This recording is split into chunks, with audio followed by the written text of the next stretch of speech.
There is a space in my heart where I find the truth. I find me in you, a truth beyond what you may see now. But when we are one, we bring more good about.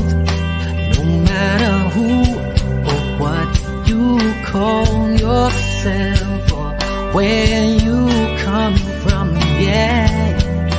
There is a place in this world with open arms right now. Welcome to love, welcome to peace, welcome to our community. Be who you are, let your light shine. We're so much more when we unite. You are welcome here. You are welcome here. I see with new eyes, allow and unfold, embrace and let go, trust the flow. There's a freedom in love when you follow your heart. Together we are stronger than we could ever be apart. No matter who or what you call yourself or where you come from, yeah. There is a place in this world with open arms right now. Welcome to love, welcome to peace, welcome to our community. Be who you are, let your light shine. We're so much more when we unite. You are welcome here. You are welcome here. Breathe in and out, slowly feel all that's around you, all that you feel, all that you know. Let it go. Welcome to love, welcome to peace, welcome to our community. Be who you are, let your light shine. We're so much more when we unite, yeah, when we unite, oh, we unite, yeah, yeah, when we unite, yeah, yeah. You are welcome here. Love is welcome here. Peace is welcome here. You are welcome here.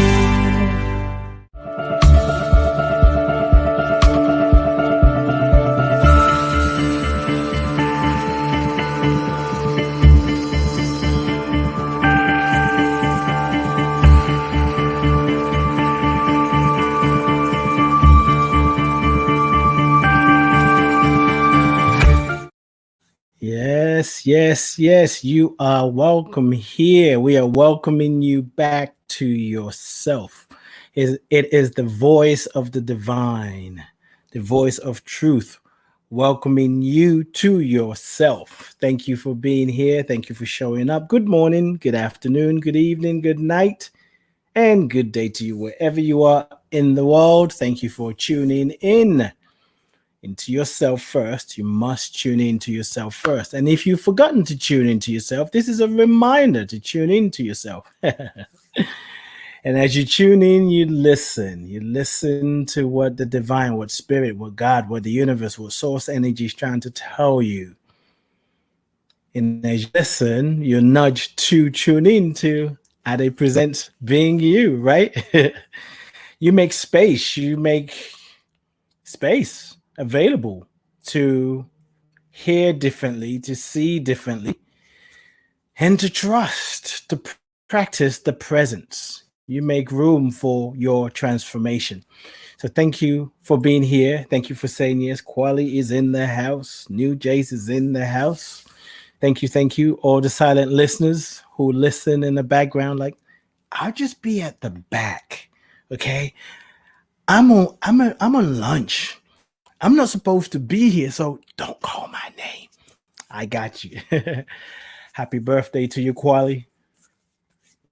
Yes, you said it's not my birthday, it's my daughter's birthday. Well, it really was your birthday, and your daughter appeared. And yes, it's also her birthday. So it's your birthday, her father's birthday, as well as hers. So happy birthday to you. I am Ade, your transformational agent, your transformational beingness artist, even. Welcome to another episode of Ade Presents Being You, the journey back to yourself, life, the journey back to reality. You're welcome, my sister. In this moment, we're reminding ourselves, say this affirmation with me. I am present. I am here. I am now. In this moment, call yourself back, because all you have is the moment. Don't miss it. Don't waste it. And if you have missed it, if you wasted it, this is an opportunity to reset, to recalibrate. Ade Presents Being You. And this is season 3, episode 26. Today's date is Tuesday, August 3rd, 2021. Being You podcast is an invitation. It is an invitation to take a look at how you see yourself in the world, how you see the world, and how you see yourself in the world, and how you see the world in you. So it's how you see yourself, how you see the world, how you see yourself in the world, and how you see yourself in the world. We are one and the same with it all. What we are experiencing on the outside is a reflection of what's going on inside of us. Sometimes that's hard to digest. And I think it's hard to digest when we are judging what's happening on the outside. If we're not judging what's on the outside, I mean, we're always judging. The minute there's righteous judgment, and there's the part where we're coming from criticism. That's bad, that's good, that's evil, that's great. And we have to have the permission to do that. Your soul can have the dance, the journey that you need to call what you're seeing however you see it. It's all good. Yet, you also have to know that where you put your attention is where your focus is. What you focus on, you're drawn to that. What you think about, you see more of it. So you, we have a power. We have the choice to see differently, to love differently, to heal differently, to embrace differently. And every moment is an opportunity to wake up to a new understanding of what that means, to love differently. What does that mean today? I know what it meant yesterday, but what does it mean today when I have to navigate life, when I feel like, things are not working out today, when I get a text or an email or phone call to just kind of jars me out of our center? How do I love in that moment? Do I love myself to say, you know what? You got this. Do you love yourself enough to say, we're going to figure this out? It's easy to love ourselves when things are going right. So the loving in a new way is really an invitation to love one another, to love ourselves first and foremost, to love ourselves when things are challenging. And you can love yourself when things are challenging. That is really practicing the presence, which is today's topic. Robert Underwood, my dear brother, Nice to see you. You said sing it, brother. I love that. We're inviting you to join us on our main page, the Being You main page, facebook.com/Being You podcast for more interactive conversation. And that way we can see your questions. If you're listening on another platform, we may not see your questions. Okay. You can also join on YouTube if you don't know that, especially those of you on Instagram. Most people on Instagram, they don't want nothing to do with Facebook anymore. Sometimes I get it. So on Facebook, you can go to on YouTube, you can go to youtube.com/LC radio. You find us there. And if you're on IG right now, what you'll be seeing is just me. You'll hear Rev D when she joins us, but you won't see her. So if you want to see Rev D, you go to youtube.com/LC radio, not live conversations, LC radio, and you can see both of us, or just take it in. Having a really great past few weeks from hosting an intensive for BIPOC community, which is Indigenous people of color, and using Resma Menicam's book, My Grandmother's Hands, using embodiment practices to heal racial trauma. And these practices, they work for everything that you're dealing with. And it's just been such a great opportunity to lead with other leaders and guide people back to their center, back to themselves. We are in a space and a place where the presence, nature, your nature's calling you back home. And if you set your intention, if you say yes to it, all of life will support you. Sometimes it may not look like that, but it is. It is. I'll give you some quick announcements. Let me pull this up. I am with myself today. Let me see if I don't. Where do I go here? Oh, there we go. Yes. Special promotion. If you're thinking of starting your own podcast, have a podcast, looking for a new podcast host, need more than what you're already getting. I'm not going to mention some other ones, but you get to choose where you want to be. But you can check out libsyn.com, libsyn.com. Check it out. They have many services and they are becoming like a hub, if you will. Check it out. I'm not going to go into long details about what they do. You can find it out yourself. libsyn.com. If you decide to sign up with them, make sure you use the promo code ADE, ADE. That allows you to get at least a month free. If you sign up today, you will get the whole of August free, and then you will get the whole of September free. If you sign up at the end of the month, like 2 days in August, you get whatever days are left and the whole of September. Do not sign up on the 1st, because you won't get a lot. Wednesday evening for Ricky Byers, and Wednesday night for me, every Wednesday, that is 6 p.m. Pacific, 9 p.m. Eastern, 2 a.m. UK. Join Ricky Byers and myself for Soul Fulfilling. To find out more about that, go to youtube.com/Ricky Byers. And by going there, you can find out more about what Ricky's doing. Sunday devotional. She's doing a lot of retreats, and it's just a great place to be. Something about music that let me speak for myself. I don't know about you, but music, songs takes me to a deeper place. It allows me to release my thoughts and trying to figure it out. And it's like, oh, what is going on here? Like I see the sun on my face here, and then it's different here. But when you find yourself in the music, especially when it's downloaded, filtered through a consciousness that is about humanity, it's about healing, that's about love, that is about compassion and empathy and oneness. When you hear the song, when you hear it, you feel it. When you hear it, you feel the song. You know that the songs are coming from a deeper place. And Vicky, she's written many songs. She's co-written songs with Michael Bernard Beckwith. And there's something about the songs. And on Wednesday night, the show that I do with her, Soul Fulfilling, she plays plays her songs, sometimes tell the story, how it came about. And the beauty of that is some of those songs, those of you who know Ricky's songs, some of those songs came out of a place that was very painful, that was very challenging for her. But when we hear it, oh my God, I needed this. Om Shanti, Om Shanti. It all fades into God, right? I love that's what well, I have a lot of songs that I love from Ricky, but all fades to God is a reminder.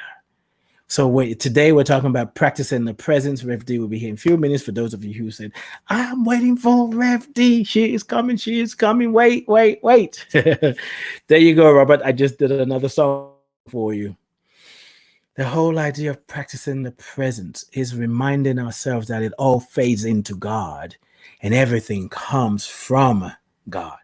God, not as a human, some big man in clouds. Now, some people see God as that. I'm not taking that away from you. For me, God is so much more than a physical presence and is that and so much more because we are that place where God, where the divine, where the most high gets to represent itself, gets to express itself. So practicing the presence, remembering that it fades into God, you would know that everything that you're dealing with comes out of God as it all fades into God, because there is no spot where God is not. Just think about that for a minute. And if you meditate on that thought, there is no spot where God is not. I mean, really, not just the places where you're loving, where people are loving and kind and part of your tribe, but that space where maybe you're feeling betrayed, someone lied to you. You feel like your leaders are lying to you. There's protests, people are being killed, there's injustice, there's gender-based violence. God is there. When we practice the presence, we are literally saying, I got this. Because I know the presence and power of God is here. And what I'm seeing with my physical eyes is really, it's challenging me, but I'm going to be an outlet for the face, for the arms of God to be revealed, for the love that is unconditional to be revealed. I don't even know what that's like, but I'm setting my intention. I'm holding the vision to hear what I need to hear, to say what I need to say. And it may mean that I say nothing. It may mean in a protest, I'm just standing on the side and observing. It may mean that you're going to have to speak up and say, enough already. Most of the time, in moments like that, you might feel uncomfortable. And just because you feel uncomfortable doesn't mean anything is wrong. In fact, when you set your intention right, when you set your intention to be an agent for the divine, an agent for love, you're going to find yourself quite often in spaces where you feel uncomfortable. And it is that space where you're totally and completely available to God. You're available to the divine. You're available to truth. You're available to surrender. You're available to peace. You're available to your authentic self, to the light that is you. And you may find yourself be afraid. And if you can just remember to just say, God, speak through me. What is mine to do? Use me. I am available. I am willing. Whatever you come up with, the divine will reveal itself. Here's another tricky part. You may not always see that it happened. You may never know that you practicing the presence made room and space for the divine to be revealed. So as we practice the presence, we literally release our attachment to what things look like. It calls for a deep understanding, a deep knowing that all is well, even if I don't see it. One of the scriptures that supports me when I find myself in that place where I get nervous or something is happening, there's a, I don't want to call it an issue, but say something that I'm growing through. Yeah, let's say that. Something that I'm growing through right now. And in my conversation, listening, asking for guidance, Spirit is saying, it's all good. God is saying, no worries, don't trip. But yet there's still a part of me that's like, and I find myself thinking, if I really trust what I say I trust, if I really trust the divine, if I trust this guidance that I'm getting, why am I still feeling uncomfortable? Why do I have some nervousness about it? And it's funny. I have sort of had an answer, but I haven't spoken it out loud. So I'm going to speak it out loud now. When you find yourself in that space, your physicality has to catch up with your spiritual self. Your spiritual self knows, but your intellect, your logic, your egoic mind only knows what's happened in the past. Your ego is trying to keep you safe. So in the midst of the divine telling you it's all good, move forward, your ego is like, wait. We understand you listen to the divine, but come on. If you cultivate the space within yourself to not judge the fact that you feel some kind of fear, but sometimes we're told, oh yeah, if you trust God, then you won't have fear. I don't know about that. I don't know. Sometimes it's just the level of fear is different. That's what I would say. The level of fear is different. If you don't trust that there is a power, a presence that's orchestrating your life or your situation, let's forget life for a minute, because sometimes in this situation, that's a challenge that we have. Like, there's something going on here, and it's bigger than me. It knows me. I know it because we're one and the same. When we're going through challenges, we're able to go, okay, I'm gonna let my hands off a little. Ooh, ooh. But when you don't know that, I think there's a bit more fear. Now, I love it shining on me. Oh, you see that? It's competing with my light, but there's something else I need to do to make it be really acceptable in my sight. Actually, maybe I'll do this. Yeah, I think I figured it out, but I may need to go back and adjust it. Yeah, that's better.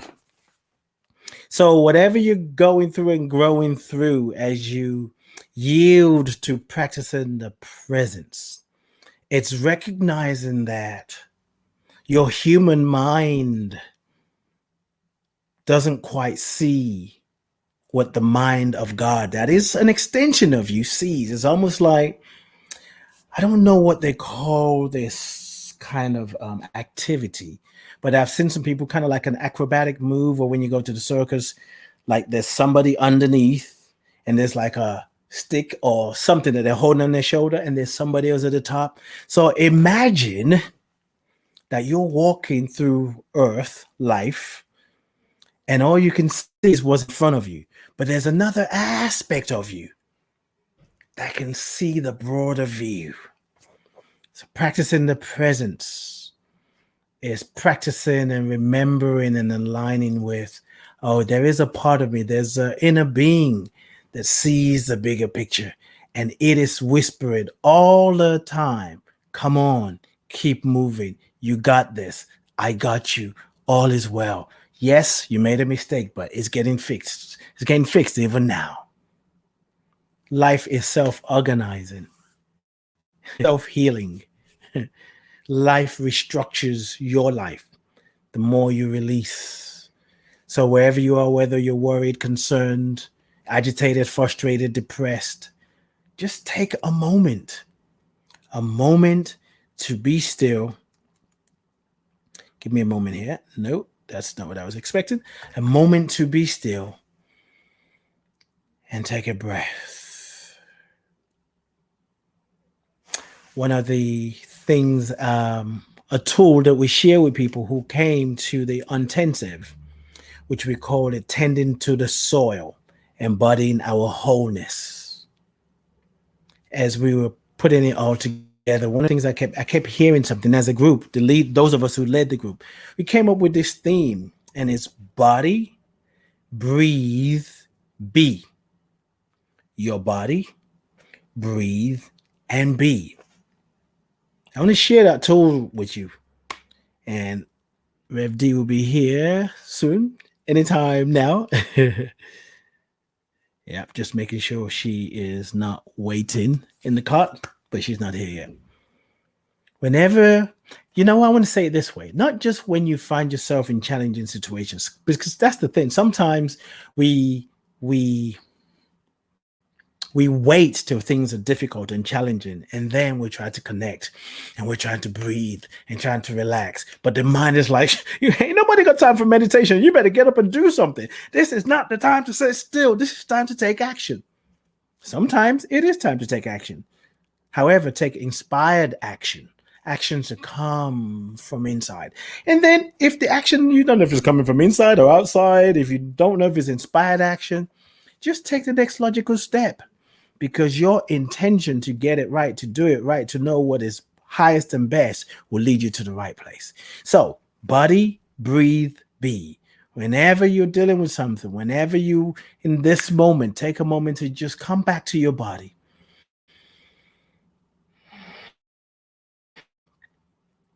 When you're driving, take a moment to come back to your body and breathe. And from that place, be. If you're feeling uncomfortable, if you're feeling some tension, come back to your body. Breathe. Notice what's going on inside of your body, sensations, what's going on, without rushing to judge it. Don't be so quick to say, oh, this is a negative feeling, this is wrong, this is trauma from my childhood. Don't be in a rush to label what you notice. In fact, if you really want to create the space to release the things that are uncomfortable, stay away from labeling it. Stay away from identifying with it. And identify doesn't mean you're like, I don't see it. You recognize it. You're just watching as if there's a storm going on outside the house and you're indoors knowing you're safe and you're watching the trees sway from side to side, doing their thing. Sometimes you might find your tree in front of your house going, oh my God, I didn't know you could bend that low. And then after a while, the storm passes. And then the tree stands still. You be the eye of the storm. Practice daily. Be. When you're going through your daily activities, take a moment to just stop, breathe, and be. Listen to guidance.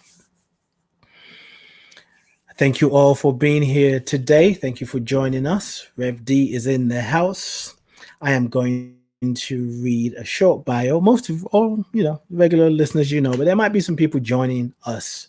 So I just want to tell you a little bit about who is about to drop some more spiritual bombs. So you better hold on because it's going to get even hotter. Reverend Deborah L. Johnson is a lifelong social justice activist.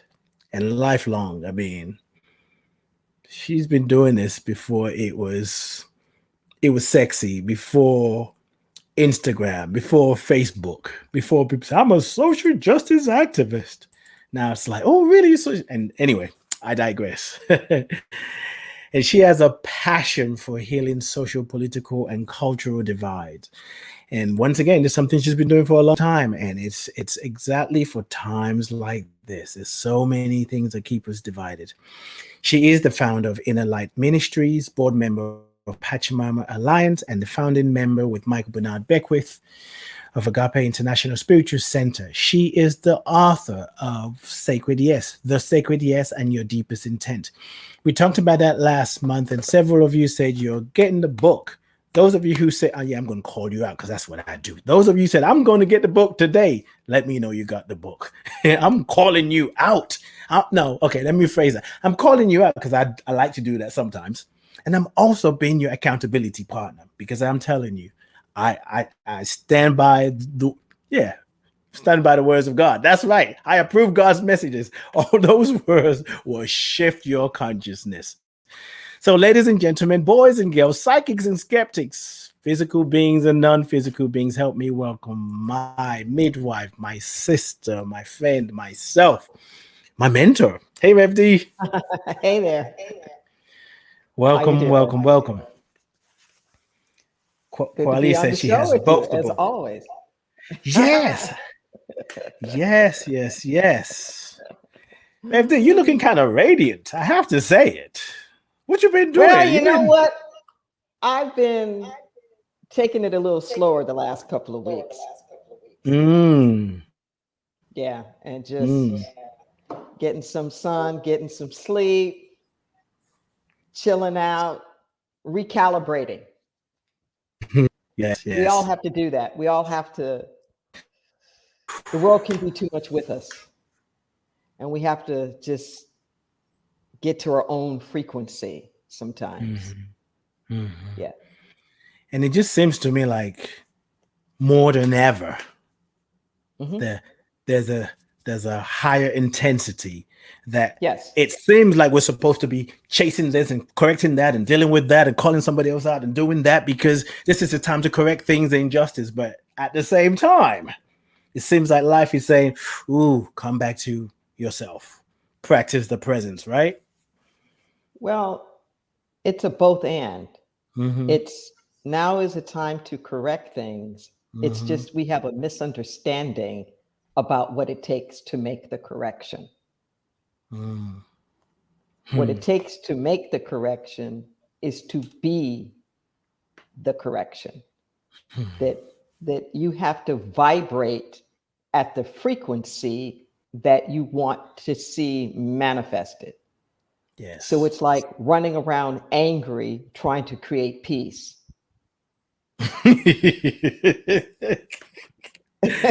Yeah. You're bringing the chaos with you. Exactly. And because we are in an unprecedented moment of being bombarded, just bombarded with frequencies, with energies, just the amount of electromagnetism that's in the air right now. Our nervous systems aren't even designed to handle all this. Because even if you're not tuned into it, you're still being subjected to it. Yes. If we're not even talking about anything more than television, there are like thousands and thousands of stations. And all of the cyber activity and the cell phones and all of that is in the waves that we're being subjected to. Yes. So it is extremely, extremely important that each of us take that time to ground, to center, to collect our thoughts and direct our energy in the direction in which we want it to go. Because when we're running around and we're being chaotic, that's what we're manifesting. You're manifesting wherever your attention is. Yes. You don't get what you pray for, you get what you think about. So your thoughts need to reflect what you want in your prayers.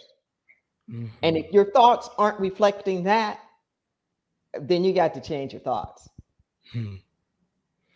Yes.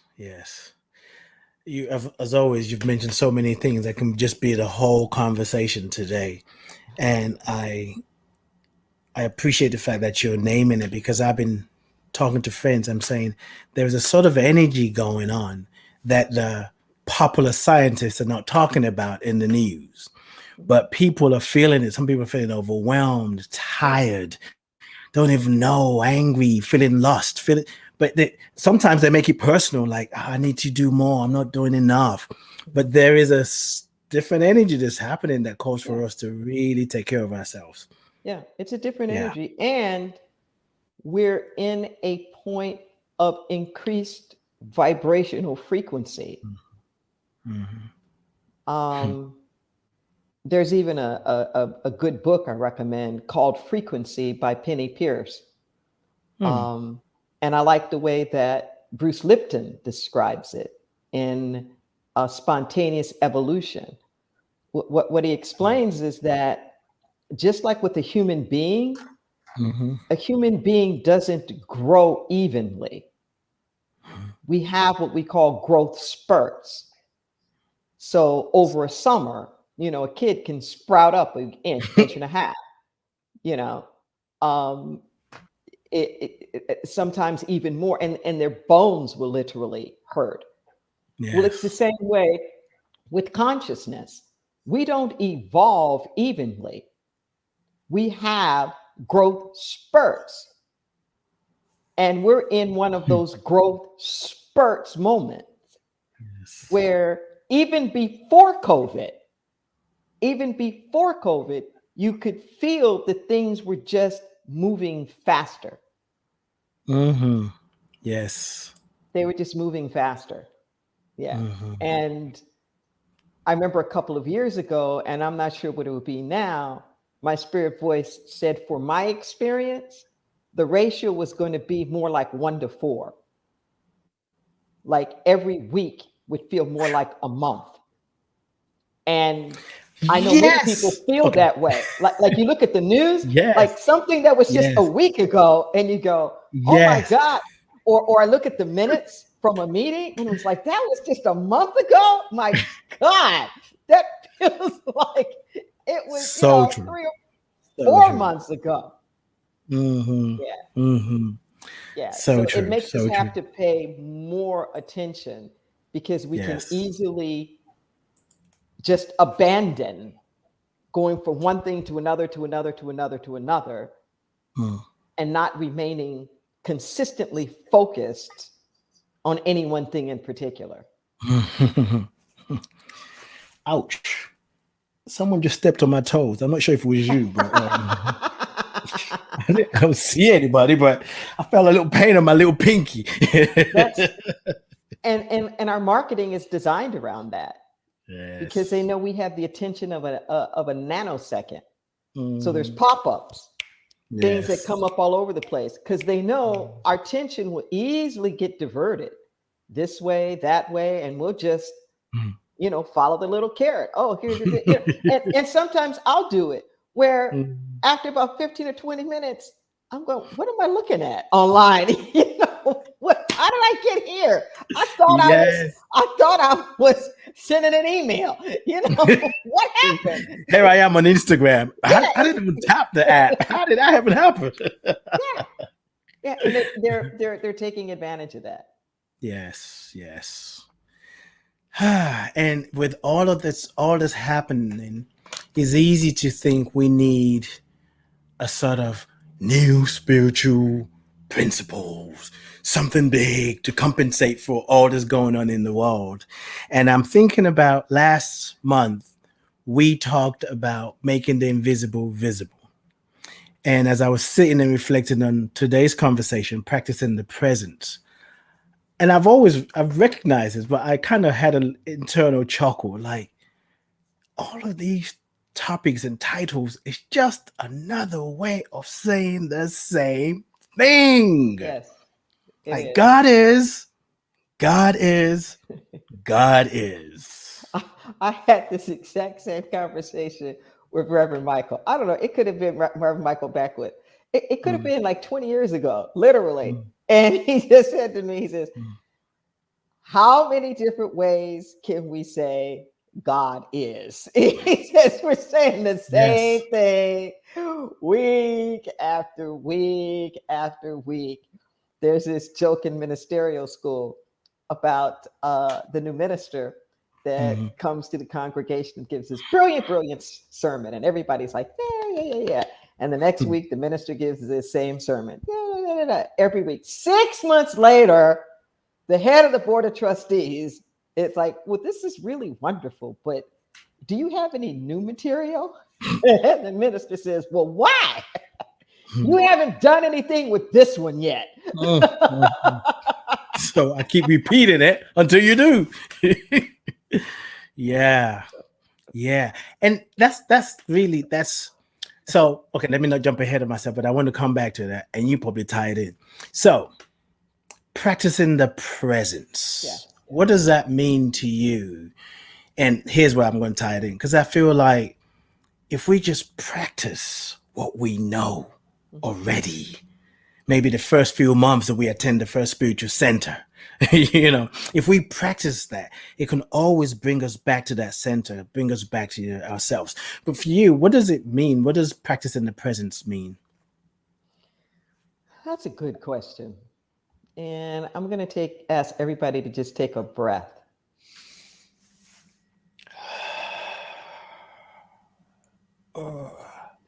Just take another breath.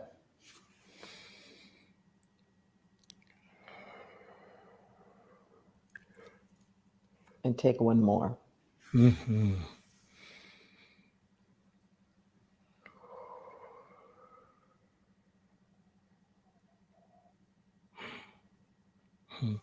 That's the beginning. That's the beginning of practicing the presence. And you can do that at any moment, at any time. It only takes a few seconds. Yes. But practicing the presence means going into a transcendent state of awareness. Transcendent doesn't just have to mean above, it's beyond. So whether you find it by going down, like a sense of more grounded, whether you get it by going further in and a sense of inward, whether you get it from a sense of ascension, of like rising above, spatially speaking, it doesn't matter because all of it's God. But Right. the point is that when you're practicing the presence, you're giving yourself a chance to go beyond the material world. You're giving yourself a chance to go beyond the forms. You're tuning in to that deep inner vibration that is the seat of your soul. The seat of your soul. It is the place where you are connected to the divine. And you allow yourself to remember it, to stimulate it, to activate it, to allow it to infuse your every thought, word, and being.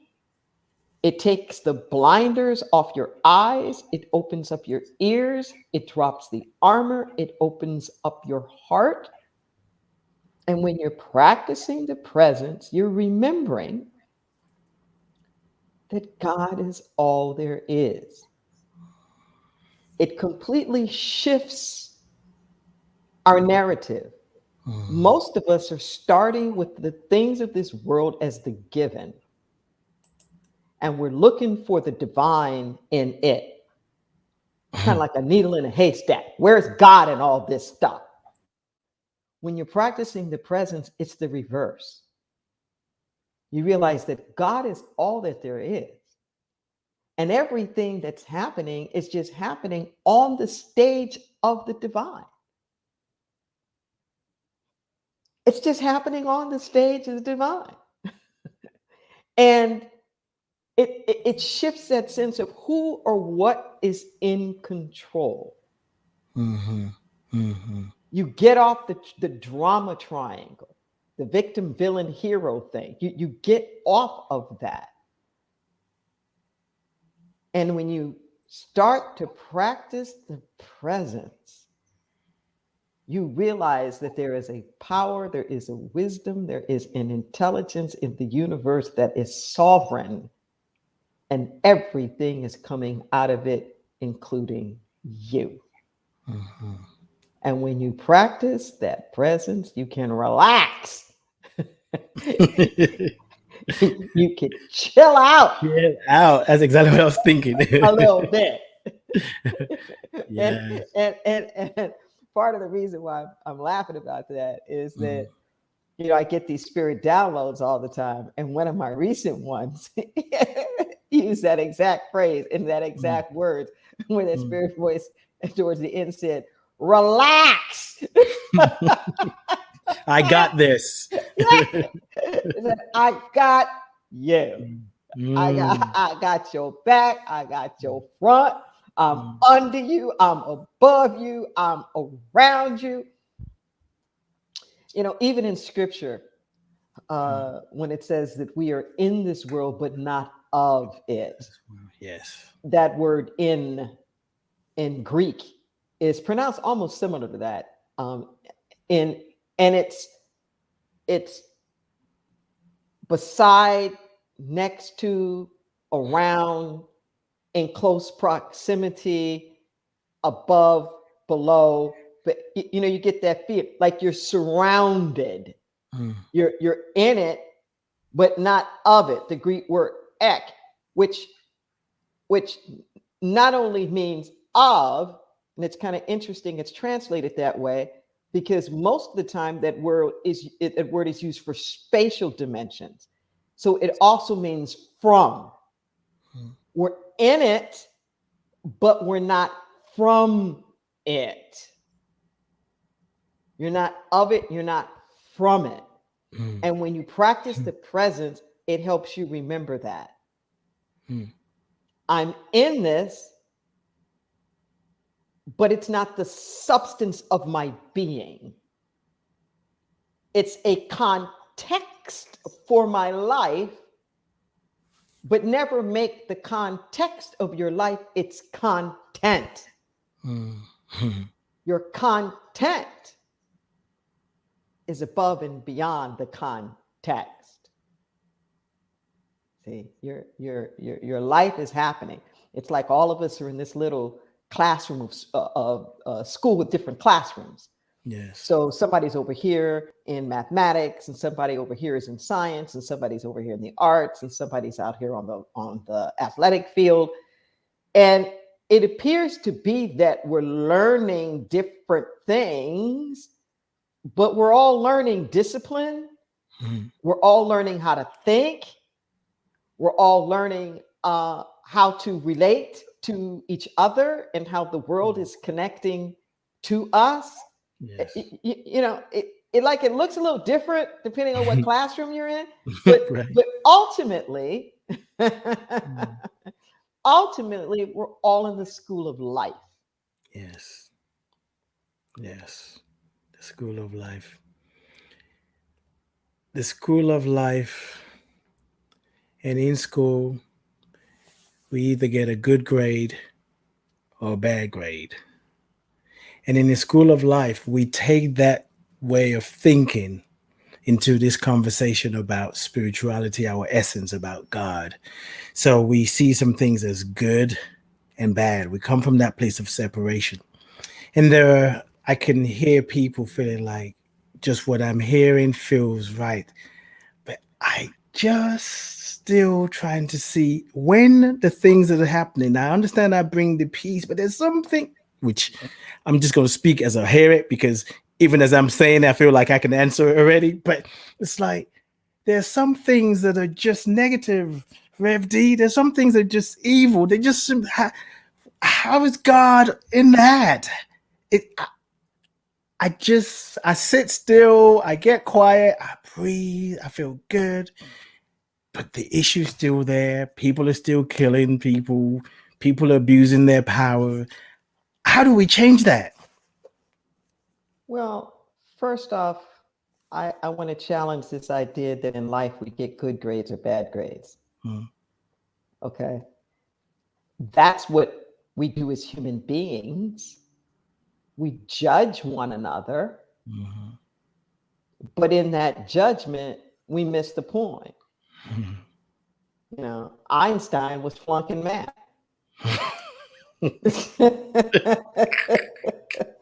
You know, You can I stop mean there, right? Yeah. that's just a fact of history.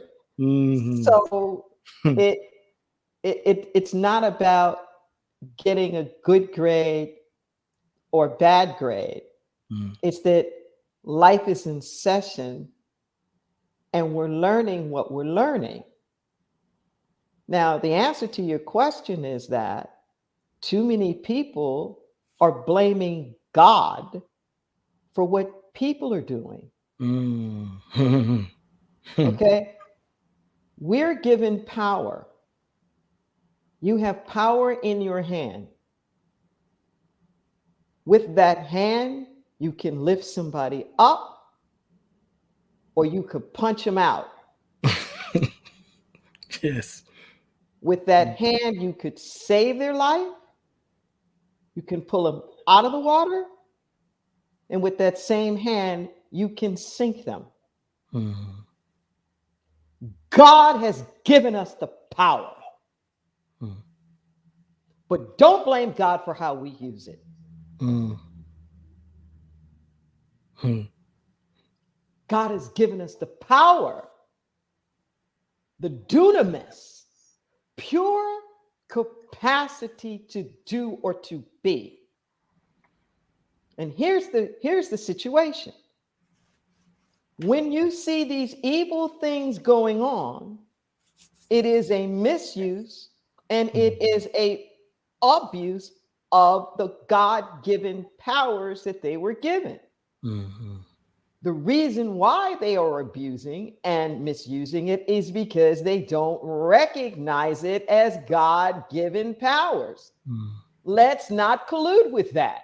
So Mm-hmm. when we see evil stuff going on and we claim that there's no God there, we are colluding with the abuser because the abuser is not seeing God. So if the abuser doesn't see God and then we can't see God because of the abuser, then we're just helping to edge out the God. Mm-hmm. Mm-hmm. Mm-hmm. When you look at the civil rights leaders around the world, when you look at the Nobel Prize laureates, from the youngest Malala, you know, on up to a Bishop Tutu or Dalai Lama, they're all doing the same thing, even in the midst. Even in the midst. Yes. Not being confused. The word sin literally means to miss the mark, like an archer to miss the mark. Most of us think of sin as behavior, as activity. So when we think of sin, we think about what was done. But sin is about missing the mark. Sin is not so much about what was done, but about what wasn't done. What is the mark that you missed? What's the mark that you missed? The mark that you missed is knowing where you're from. Yes. The mark that you missed is knowing what you're of.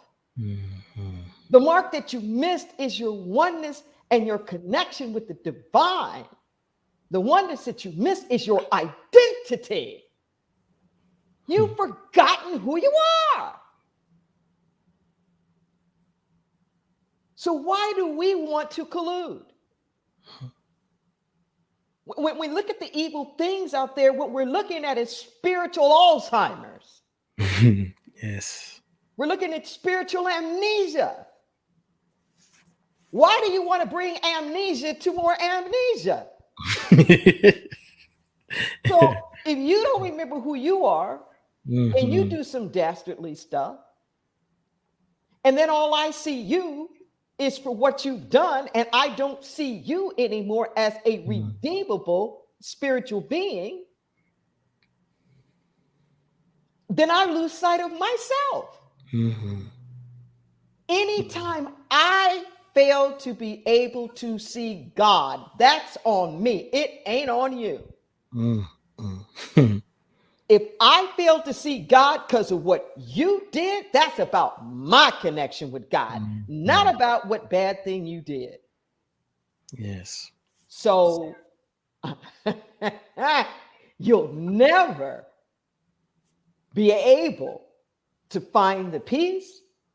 You'll never be able to really correct the wrongs until you know that God is right there, even in the midst. That it isn't like God is buried somewhere deep inside of that. All of that stuff is crud on top of God. Yeah. We need to clear this stuff away. Free God. Free God. Free God. Free God. If they don't see God and are doing some evil, oppressive stuff, and then you can't see God because the evil and the oppressive stuff, God's like, will somebody please see me? Let me out. I'm really saying, will somebody please see me? Because see, that's just ego. That's more ego stuff. So rather than stand in your power, you're going to stand in judgment of other people. See, the ego just likes to take credit for stuff. And if the ego can't take credit for our success, the ego wants to take credit for our failure. Look at me, what a big mess I've made. Look at us, what a big mess we've made of the world. There's no God anywhere because we're the gods. We're the gods with how much we've messed it up. We're the ones who created all this stuff. We're God. We've messed everything up. Look at us. Right. You ain't big enough to mess up the world. I know that's right. You're not even big enough to mess up your own life. That's just your ego trying to get some strokes. Back stroke, front stroke, butterfly stroke. You know, we're in the Olympics right now. Yes. And it's like, get over yourself. Get over it. God is in control. God is in control. I don't care what's going on. I don't care whether it's tsunamis and floods or political landscape or substance abuse or fighting up in your house. The moment that you decide to align with the divine, everything will start to shift. We're asking the wrong questions. The quality of your life is not about the answers that you get. The quality of your life is determined by questions that you ask. Yes. And I mean that quite literally. I was just reading about that today in one of Joe Dispenza's books, How to Break the Habit of Being Yourself. And just explaining that when we start to ask the new questions, we then activate the frontal lobe.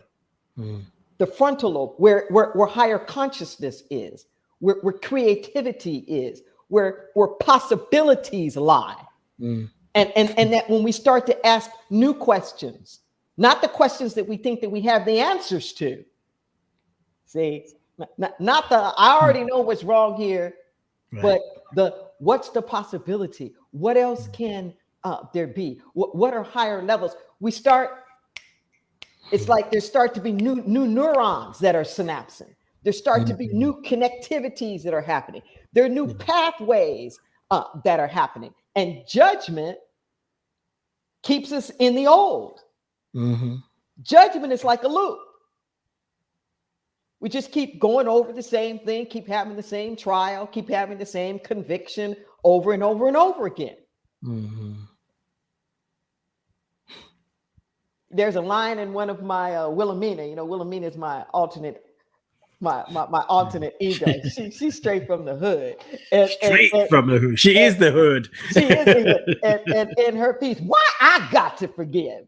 Mm-hmm. There's a she's got a line in there. Just how many times, overt or sublime, can the same crime be tried in somebody's mind? Mm-hmm. And that's what we do with judgment. We're just having the same trial. over and over. Over and over again. But we don't have to. This is the good news. How are you using your energy? How are you using your dunamis? What are you doing with those hands? What are you doing with your hands? Are you just complaining about other people sinking, folks? How many did you take out the water? Mm-hmm. How have you uplifted? Yes. What have you done? What is the evidence for you? What's the evidence for you? This was my sermon on Sunday. I was saying that compassion expands our humanity. And I was asking people to have compassion for our democracy. So compassion is when that communion, that sense of love that we have for things meets action. Yes. Meets action. And if you really want to, quote unquote, save the democracy, and you really want to save voting rights, and what are you doing? What are you doing? What are you doing in social media? What are you doing in your emails? What are you doing in your conversation? Like, how are you spending your dunamis? How are you spending your energy? At the end of the day, have you helped the needle to go a little bit further in that direction? Mm-hmm. What is the evidence? If democracy were to have a conversation with you at the end of the day and say, what have you done for me lately? What have you done for me lately? If you're going to spend the time, then do something. You know, don't just complain. You know, organize. Just don't just criticize, organize. It's like do something. You have the power. Join, move on, do something with Indivisible. Do something with Stacey Abrams, just like do anything. There are special elections that are going on all over the place. In California, they're trying to recall our governor. And that election is going to be September the 14th. Everybody's going to get a mail-in ballot. Are you getting on the phone and letting people know about that? You know, have a little ballot party, have a little Zoom party. Everybody do it all at the same time and boom, take a picture. Hey, I voted. I voted. Send that off. You know, are you moving things along? How are you using your power? Because I'm telling you now, if you're doing that, then you're going to make a difference. You mentioned in my bio how I've been a lifelong social activist. We would have never gotten to things like marriage equality if we just kept crying about all the homophobia. And I know what I'm talking about. I had the first case in the nation that included sexual orientation under a state civil rights bill here in California back in 1984. I know what I'm talking about. Use your power. I like the way that Audre Lorde says it. When I dare to be powerful, to use my strength in the service of my vision, it becomes less and less important whether I'm afraid. Use your strength in the service of your vision. You're not just here to try to stop something. You're here to make something happen. Yes. And the more you make something happen, the less the other stuff can come forward. Mm-hmm. Mm-hmm. Mm-hmm. Just saying. Because I was just going to say, everybody just take a breath. Just Yeah. breathe that in. Just breathe that in. So I want to confirm the book that you mentioned earlier. Is it Frequency, The Power of Personal Vibration by Penny Pierce? That's the book? Okay, cool. Yes. Staying with that train of thought, which is all a train of thought of God is, we're just giving a little bit of a design. This conversation about we create our reality always feels good, generally speaking, when we look at our reality and we like what we're dealing with. But it can be triggering when what people are going through and they hear that they create their reality. And I'm not even talking about what you're saying now, but that statement, a lot of spiritual teachers, practitioners, and things that I'm learning about myself, is like, I'm creating my reality. Can you speak to that truth that we create our reality?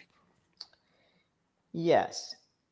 So I want to make a big distinction here, okay? Because too often when we hear that we created our reality, we're thinking about the circumstances and the conditions. Like somehow or another, I created those circumstances and those conditions. The message, the spiritual message is that we create our experience. Okay? That's not necessarily the same thing as creating the circumstances and the conditions. Okay? So, when I say that we create our experience, is that our experience is not the circumstances and the conditions. The experience is how we name it. Yes. So you can have three people in the same quote unquote reality, three people who are all in prison, three people who all are struggling with cancer, three people who are all going through a divorce. You know, where you can be in very similar circumstances, but have a very different experience of it. Mm-hmm. Mm-hmm. See, that's what you get to control. That's what you get to control. You get to control what it means for you, and whether it's just a mess or a blessing. And all therapy is about that. All therapy is ultimately about helping us shift our narrative. We can't unring the bell. You can't go back and undo mama dying when you were 10. You can't go back and undo dad left when we were 12. You can't go back and undo I drank for 30 years. You can't go back and undo that. But what it signals to you about your dunamis, what it signals to you about who you are and your capacities to be and your possibilities, you get to control that. Yes. This is practicing the presence. Practicing the presence is going back to that original vibration within you that has never been hurt, harmed, or hindered. Your personality has gone through that. But there's a part of you that's never been drunk. There's a part of you that's never been raped. There's a part of you that's never been poor. There's a part of you that's never been ill. And that's the truth of your being. The truth of your being is incarnate. We're incarnations. There's a soul essence that's free of all that, incarnate in these bodies. And in these bodies, we go through things. We go through things. And these tests are our testimonies. Don't have so much judgment. Jesus wouldn't have resurrected if he wasn't crucified. Right? You can't get the resurrection without the crucifixion. Mm-hmm. You'll never know how transcendent you are until you go through something that tries to drag you down. So this classroom is like a huge gymnasium.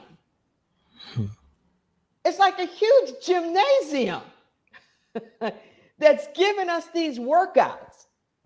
And you know, your muscle gets strength when it has some tension that it's up against.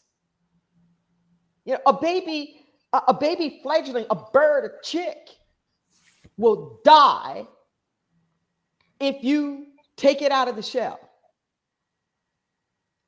Because what it takes to build, to strengthen its wings, to break out of its own shell is the strength that it needs to stay alive. And it's just that same way with us.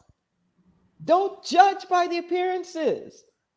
Don't judge through the stuff that people are going through. Because you don't know. You don't know what it means to that person. And I guarantee you, if you look back at your own life,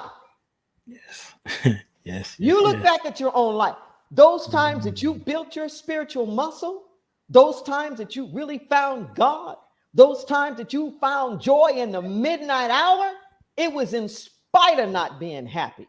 Now, we may not want to create those circumstances again. You may not want to live through that again. But I don't know anybody who'd be willing to trade who they are now for who they were before that hard time. Yes, I hear you. I'm a witness. Don't get twisted. Don't get it twisted. Yes. Don't get it twisted.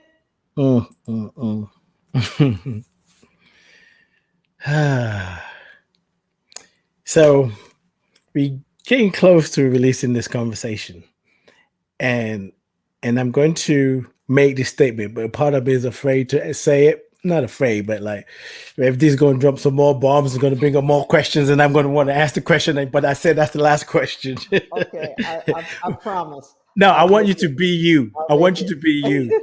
And if you drop a bomb that I want to dissect, because I'm brave enough to go, that will be next month's show. So I just want you to stay where you are, tap in and express. We're talking about practicing the presence. The presence. It has different meaning, and everything that we talked about, we all see differently based on our experiences. Now, I feel like part of the confusion, if you will, the misinterpretation of who and what God is in the present and our own power that you've been talking to us about is it's mostly rooted in this. Well, I don't know if it's a beginning story, but the story of heaven and hell. I don't know if you and I have actually had this conversation where I'm just asking you, no big deal about it, no deep thought about it. It's like, how do you define heaven? Or should I say, let me say it this way. What is heaven and what is hell? You know, that's a deeper conversation. But I promise I won't ask any more questions after that. No, it's a deeper question. And once again, it sort of depends upon how you are looking at it. In scripture, there are 13 parables about the kingdom of heaven. And the kingdom of heaven is described as this evolving place of consciousness. And the kingdom of heaven is within, and the kingdom of God is at hand. So the kingdom of God is like this outer realm in the material world where that which would be the highest and the best is coming forth here. And that kingdom of heaven is an inner place of inflection and awareness. So that being said, and to the extent that we think of heaven as some kind of like place or some kind of location where like the deities or like the gods are, and this idea of hell, I just want to remind people that God is all there is. Because even if you were to follow the mythological stories about Lucifer, the devil, Lucifer was an angel in heaven. There was not some other energy, some other force. There weren't two gods creating worlds. Lucifer was up there in heaven as an angel. But Lucifer got the idea that he was all that. He was all that. And that he didn't really need God, for which he gets cast out of heaven. And I guarantee you, anytime you think you are all that and you don't need God, you can no longer experience heaven, and you become intimately familiar with a place called hell. Yes. Right here on earth. You get lucified. You get lucified. Yes. Yeah. Yes. I just, came up for me, and I feel like sometimes we build, for lack of a better expression, new thought on shaky foundations. And there's sometimes where we don't even question some of the things that we've been taught and we've heard before. And, as I grow, expand, I'm recognizing more and more, it's not about looking for this next deep truth. It's right here. It's practicing the basics, that I am one with the divine. It's right here. I start with my breath and end with my breath. Yes. It's the both and. It's yes, it's a new truth, but it's in the word deep. What's next is deeper where you are. That's not on your GPS. Your GPS wants to go linear and wants to take you from one place to another. But the truth that you're looking for is deeper where you are. Yes. We're too superficial. We're too superficial. We're not letting it penetrate into our soul deeper and deeper and deeper. So like the water of trying to dig the well, the water's down in there. Okay, we're looking at dry land, but the water's down in there. And that's what we have to do. Like we've got to go in and tap into the well. But we've got to allow ourselves to not just be so top surface, superficial. So I would say, from a pragmatic standpoint, the way that I used heaven is I use heaven as a metaphor. I use it as a metaphor for the state of consciousness and being and awareness of pure presence. Of pure presence. As above, so below. Yeah. In the Lord's Prayer, thy kingdom come, thy will be done on earth as it is in heaven. Like, let's close the gap between heaven, the highest possibilities, and what we're actually manifesting. Yes. So when I tell people, keep your thoughts up in heaven, I don't mean some distant, far off location. Mm-hmm. What I'm saying is in the transcendent awareness of pure presence. Yes. Stay there, live there, dwell there.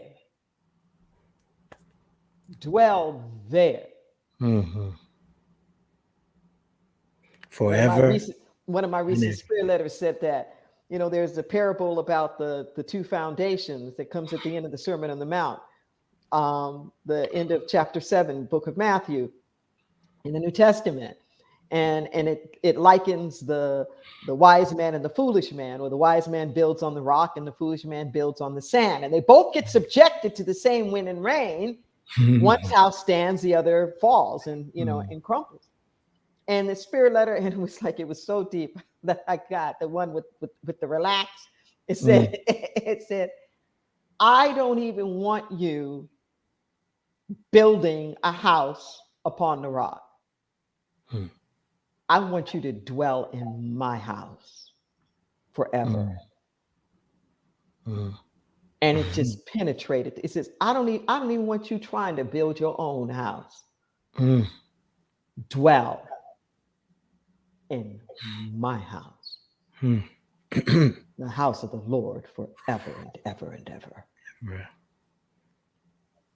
Wow.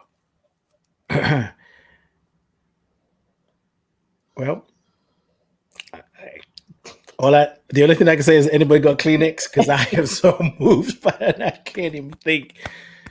That's an amen. It is indeed. Thank you, FD. Ooh. And I want to invite people, Yes. if you're interested in those letters and those spiritual downloads, I actually have a new workshop that's starting day after tomorrow. It's starting on August the 5th, Thursday, August the 5th, 2020. And you can get information from my social media, or you can get it from my website, DeborahLJohnson.org. And we're going deep. And I'm actually going to be sharing some new material. We're going to be using the Sacred Yes, that text. And if you're having troubles getting it online, you can also get an autographed copy from me. Once again, from that website that's on your screen. And I would love to see you there. It's 4 weeks, the 4 Thursdays in August. What time is it? It's 4 o'clock Pacific. Okay, 4 o'clock Pacific. Okay. 7 o'clock Eastern. Whew, when truth hits you, you know it by the way you feel. And I just thank you.